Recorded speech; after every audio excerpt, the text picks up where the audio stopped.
Pertanyaan bagaimana kalau orang yang sudah meninggal, apakah kalau kita tahu daripada keluarga besar kita, orang tua kita misalnya meninggalkan sholat, apakah kita wajib mengqodoknya? Bolehkah kita mengerjakan sholat di dalam bis ketika dalam perjalanan? Bismillahirrahmanirrahim. Inna hadzal Qur'ana yahdi lillati hiya aqwam. Assalamualaikum warahmatullahi wabarakatuh. Alhamdulillahil qail ar-rahmanu 'allamal Qur'an khalaqal insana 'allamahul bayan. Wassalatu wassalamu ala man qala khairukum man ta'allamal Qur'ana wa 'allamah. Allahumma shalli wa sallim wa barik ala sayyidina Muhammadin ibni Abdillah wa ala alihi washabihi man tabi'ahum bi ihsanin ila yaumil qiyamah, amma ba'du. Para sahabat sekalian, ayahanda ibunda yang dimuliakan Allah Subhanahu wa taala, alhamdulillah di kesempatan kali ini kita berjumpa kembali di media dakwah Humsi TV. Kita akan mengkaji kembali beberapa hukum tentang hukum fikih ya. Baik, kita lanjutkan sebuah pertanyaan yaitu tentang qadha. Bagaimana cara mengqadha salat bagi orang yang meninggal ya, atau adakah orang mengqadha salat untuk orang yang sudah meninggal? Para sahabat sekalian akan Allah Subhanahu wa taala, bahwa salat adalah satu kewajiban yang tidak bisa ditinggalkan dalam keadaan apapun selagi manusia itu masih sempurna akalnya ya. Akalnya masih sehat, setua apapun usianya selagi masih sehat akalnya, maka tetap berkewajiban untuk melaksanakan salat. Walaupun dalam kondisi sakit sekalipun. Jadi tidak ada batas kapan kewajiban sholat berhenti selagi akalnya masih sehat. Lalu bagaimana orang yang meninggalkan sholat? Orang yang meninggalkan sholat dengan sengaja, maka wajib untuk mensegerakan sholatnya. Ya, seperti dia sengaja meninggalkan sholat zuhur. Sampai jam 2 dia sengaja meninggalkannya, niat dalam hatinya untuk meninggalkan sholat zuhur itu. Tetapi kemudian dia merasa apa yang dilakukannya adalah sebuah dosa besar ya. Kesadarannya muncul, maka kapankah dia melaksanakan sholat zuhurnya? Sesegera mungkin ya, walaupun waktu asar sudah datang, walaupun waktu maghrib sudah datang. Ya, maaf, waktu asar dulu tentunya ya.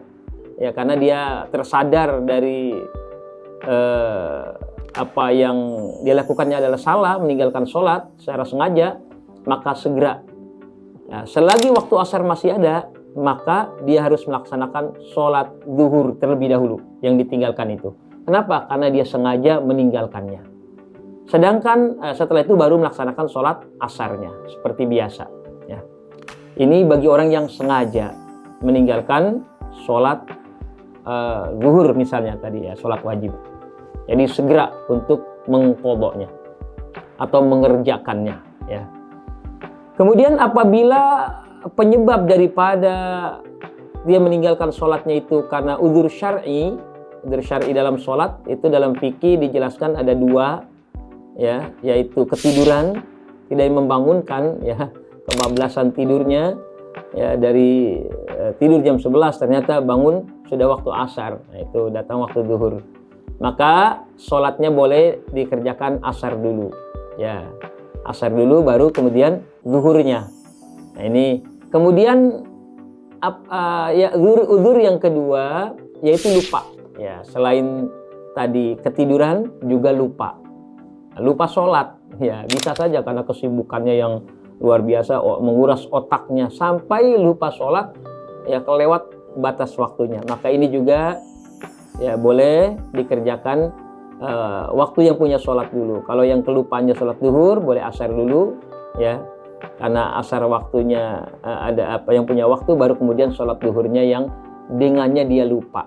Nah ini perbedaannya. Baik, ini untuk kita yang masih hidup ya. Pertanyaan bagaimana kalau orang yang sudah meninggal, apakah kalau kita tahu daripada keluarga besar kita, orang tua kita misalnya meninggalkan sholat, apakah kita wajib mengqodoknya? Nah, ini yang jadi persoalan. Ya, ahli warisnya apakah wajib mengqodoknya?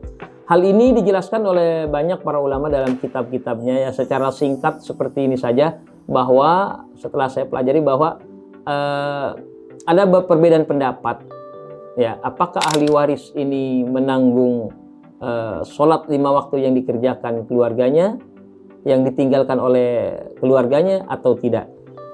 Ini ada perbedaan pendapat. Intinya ada yang menyatakan boleh, ada yang menyatakan tidak, dari madhab Imam Syafi'i sendiri, ya. Karena ada sebuah riwayat, ya, orang yang sudah meninggal dan memiliki tanggungan sholat wajib tidak diwajibkan qodho dan tidak pula bayar fidyah. Nah, tidak ada wajib qodho, tidak ada bayar fidyah, ya, karena fidyah itu untuk yang puasa. Ini terjadi sedikit kekeliruan, ya. Ada orang membayar fidyah untuk orang yang meninggalkan sholat. Tidak. Fidyah itu dibayarkan dalam hukum bab meninggalkan puasa, bukan meninggalkan sholat. Kalau meninggalkan sholat seperti tadi, harus diqodho, ya, sholat lagi. Siapa yang tertinggal sholatnya, maka hendaknya dia mengerjakan sholatnya. Jadi tidak ada fidyah, ya, bagi orang yang meninggalkan sholat. Nah, ini dalam hadis ini, ya, tidak bayar fidyah. Menurut satu pendapat dianjurkan qodho baik diwasiatkan maupun tidak, sebagaimana dikisahkan Al-Abadi dari Asy-Syafi'i karena ada hadis yang mengenai persoalan ini. Bahkan As-Subki melakukan qodho sholat untuk sebagian sanak familinya. Jadi kendati pun demikian, ada sebagian pendapat para ulama memperbolehkannya, baik itu diwasiatkan atau tidak. Jadi ahli warisnya sebelum meninggal dia merasa banyak sholat yang ditinggalkan, maka dia berwasiat kepada anak-anaknya, tolong kerjakan sholat yang belum aku kerjakan, ya. Itu diwasiatkan, ya, dipesankan.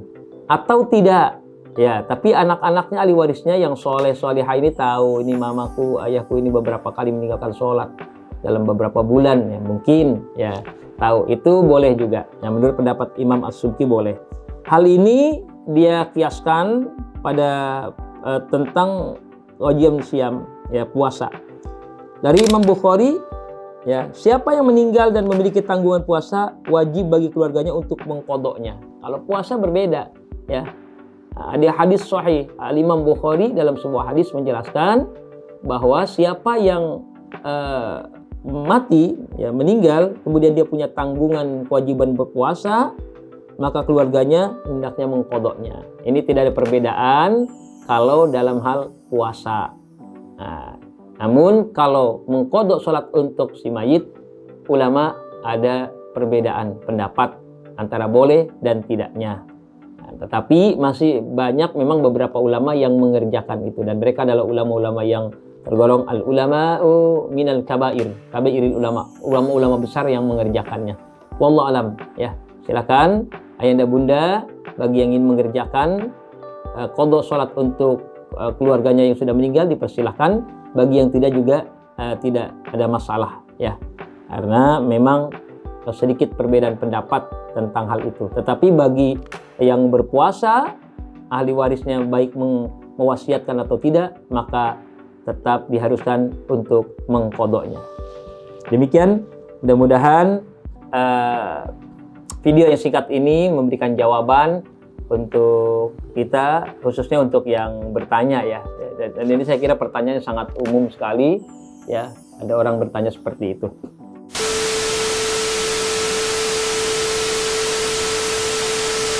Ini pertanyaan berikutnya berkaitan dengan sholat di mobil, ya. Ada di bis misalnya, bis kan besar, ya, bis itu kan besar, memungkinkan orang untuk sholat di dalamnya, ya. Kalau bukan memungkinkan tempatnya sholatnya, tapi sholat di dalam bis sambil duduk, ya, sambil duduk, artinya sholatnya dikerjakan dalam bis dengan isyarat tentunya, ya, gerakan-gerakan wajibnya dengan isyarat. Bolehkah kita mengerjakan sholat di dalam bis ketika dalam perjalanan? ya. Nanti dijawab bahwa dalam perjalanan itu kalau memungkinkan kita berhenti untuk melaksanakan sholat di tempat ibadah, atau tidak ada tempat ibadah pun ada tempat perhentian, seperti kejadian ketika macet total atau macet yang sangat ya, kemacetan panjang terjadi di jalan tol ketika musim mudik misalnya ya. Musim mudik lebaran itu kan biasa terjadi ya, karena saya pribadi juga mengalami itu ketika kita macet di tengah jalan tol, tidak ada ya, boro-boro rumah makan ya, mundur ke belakang tidak bisa, rest area sudah jauh sementara waktu sudah mulai terang, belum sholat subuhnya itu ya, langsung kita ambil air di apa namanya, minuman, botol minum yang besar, kita wudhu di situ, minggir ya, kemudian sholat subuh di situ karena waktu matahari sudah mulai muncul, hampir muncul ya. Jadi sholat yang mungkin bisa sholat di tempat dipersilahkan kan sholat ya, karena begitu saya lihat juga di belakang kanan kiri juga ternyata memang banyak yang melakukan sholat seperti apa yang saya lakukan gitu. Jadi ada kalau seandainya memungkinkan untuk kita berhenti, apalagi ada tempat ibadah, maka berhentilah dari kendaraan ya. Nah, seandainya tidak memungkinkan seperti kondisi tadi, tidak mungkin berhenti, atau di dalam bis yang kita mau tidak mau harus ikut rombongan yang memang rombongannya nggak ngerti tentang kewajiban sholat seperti apa ya, misalnya kalau ini terjadi, yang jelas mau tidak mau kita harus sholat saat itu. Nah ini pertanyaannya, maka bolehkah kita sholat dalam bis ketika dalam perjalanan? Para ulama mazhab Syafi'i berpendapat jika waktu sholat wajib telah tiba, mereka dalam perjalanan, jika turun dari hewan tunggangannya tadi atau kendaraannya, dulu kan hewan tunggangan untuk sholat menghadap kiblat ya, itu kalau kondisi memungkinkan maka wajib turun ya, sama dengan yang kita jelaskan tadi ya. Pendapat Imam Syafi'i memang begitu mengutip ya, jika memungkinkan untuk turun maka turun. Nah, namun jika tidak memungkinkan ya di kendaraan maka boleh dikerjakan ya, walaupun di atas kendaraannya ya. Orang dulu bahkan dengan kendaraan untanya ya, orang sholat dengan cara isyarat, apalagi dalam dengan kendaraan bis yang mungkin saja sangat sulit untuk berhenti ya. Jadi boleh ya. Ada pendapat yang memperbolehkan ini ya, fa in khiftum farijalan aw rukbana ya, fa idza amintum fadhkurullaha kama 'allamakum ma lam takunu ta'lamun. Ini ada ayat Al-Qur'an ya yang menjelaskan adapun dalam kondisi aman tidak boleh sholat di atas kendaraan tadi ya. Nah, ini ya, itu kondisinya tidak memungkinkan. Kalau kondisi memungkinkan, aman, itu tidak boleh. Tetapi kalau kondisinya tidak memungkinkan, maka boleh sholat di atas kendaraan dengan isyarat ya, isyarat. Kemudian tentu syarat-syarat sholat, sahnya sholat juga harus dijaga, karena kalau tidak memiliki syarat seperti harus bersuci ya, diyakini tempatnya tempat yang suci, tempat duduknya suci, dan kitanya bersuci, maka sah sholatnya. Tapi kalau syarat-syarat itu tidak ada, maka sholatnya ini kemudian disebut dengan sholat lihurmatil waqti ya, jadi menghormati waktu. Sholatnya karena menghormati waktu ya, menghormati waktu, jadi tidak lalai kita ya. Jadi boleh sholat di sana dihormati waktu karena menghormati waktu saja. Kalau kita tidak bisa bersuci sholatnya ya, sholatnya tidak dalam keadaan suci, hanya menjalankan sholat seadanya karena waktu sholat sudah datang sementara dia dalam kendaraan ya, seperti itu. Nah setelah selesai ya, sudah sampai di tujuannya atau bisa turun dari kendaraannya, memungkinkan dia untuk sholat, maka sholat yang tadi diulangi. Kenapa? Karena kita sholat yang pertama tadi di atas kendaraannya itu tidak dalam keadaan memenuhi syarat, yaitu tidak suci, ya, suci dari hadas kecil, hadas besar, dan tempat dan pakaiannya mungkin, ya. Seperti itu, bunda sekalian. Mudah-mudahan bisa dipahami ya tentang mengqadha sholat ini. Tentang tata cara sholat di atas bis dan juga tadi tentang mengqadha sholat. Demikian, kurang lebihnya mohon maaf. Apabila ada salah-salah kata yang mungkin tidak sengaja atau sengaja, mohon harap maklum ya. Nah, kita kondisi juga masih dalam keadaan sama-sama belajar. Demikian, assalamualaikum warahmatullahi wabarakatuh.